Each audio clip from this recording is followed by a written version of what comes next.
31-ാം ദിനവും fast filling കേരളത്തിലല്ല, ബംഗളൂരുവിൽ. Dream run തുടരും. നിങ്ങൾ ആദ്യമായിട്ടാണ് ഈ ചാനൽ കാണുന്നത്, ഒന്ന് സബ്സ്ക്രൈബ് ചെയ്ത് ബെല്ലൈക്കൺ അമർത്തണേ. ഏപ്രിൽ 25-നാണ് ചിത്രം തിയേറ്ററുകളിൽ എത്തിയത്. മലയാളത്തിൽ എക്കാലത്തെയും വലിയ മൂന്നാമത്തെ കളക്ഷനുമായി ഓൾ ടൈം ഹിറ്റ് ലിസ്റ്റിലാണ് നിലവിൽ മോഹൻലാൽ ചിത്രം തുടരും. വലിയ പ്രീ റിലീസ് പബ്ലിസിറ്റി ഇല്ലാതെ ഏപ്രിൽ 25-ന് തിയേറ്ററിൽ എത്തിയ ചിത്രം ആദ്യ ഷോകളിൽ തന്നെ പ്രേക്ഷകരുടെ വൻ അഭിപ്രായം നേടിയെടുക്കുകയായിരുന്നു. ബോക്സ് ഓഫീസിൽ പിന്നീട് നടന്ന ചരിത്രം. ഏറ്റവും കൗതുകകരമായ കാര്യം, ഒരു മാസം പിന്നിടുമ്പോഴും ചിത്രത്തിന് മികച്ച ഒക്യുപ്പൻസി ലഭിക്കുന്നുണ്ട് എന്നതാണ്. 5-ാം വാരാന്ത്യമായ ഇന്നലെയും ഇന്നും ചിത്രത്തിന് നിരവധി ഫാസ്റ്റ് ഫില്ലിംഗ് ഷോകളും എന്തിന് ഹൗസ്ഫുൾ ഷോകൾ പോലും ലഭിച്ചു. കേരളത്തിലെ ചില സെന്ററുകൾക്കൊപ്പം 5-ാം വാരാന്ത്യത്തിലെ ഒക്യുപ്പേഷൻസിൽ ഞെട്ടിക്കുന്നത് ബംഗളൂരുവിലെ തിയേറ്ററുകൾ ആണ്. 30-ാം ദിനമായ ഇന്നലെ ബംഗളൂരുവിൽ ചിത്രത്തിന് ഹൗസ്ഫുൾ ഷോകൾ ലഭിച്ചിരുന്നു. ഇന്ന് വൈകുന്നേരത്തെ ഷോകളിൽ പലതും ഫാസ്റ്റ് ഫില്ലിംഗ് ആണ്.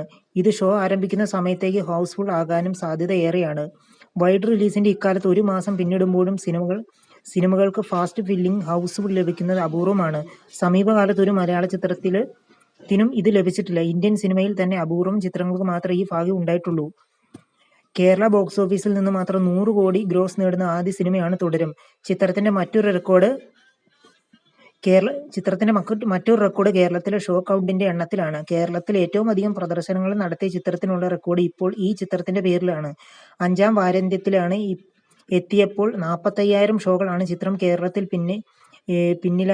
പിന്നിലാക്കിയതെന്ന് നിർമ്മാതാക്കൾ തന്നെ അറിയിച്ചിരുന്നു. മോഹൻലാലിന്റെ തന്നെ പുലിമുരുകന്റെ 9 വർഷം പഴയ റെക്കോർഡാണ് തുടരും തകർത്തത്. ഷൺമുഖം എന്ന ടാക്സി ഡ്രൈവറായാണ് ചിത്രത്തിൽ മോഹൻലാൽ എത്തുന്നത്. ബിനു പപ്പു, ഫർഹാൻ ഫാസിൽ, മണിയമ്പിള്ള രാജു എന്നിവർക്കൊപ്പം നിരവധി പുതുമുഖങ്ങളും ചിത്രത്തിൽ അഭിനയിച്ചിരുന്നു. ഷാജി കുമാർ ആണ് ഛായാഗ്രഹണം. Editing Nishad Yusuf, Sharif V.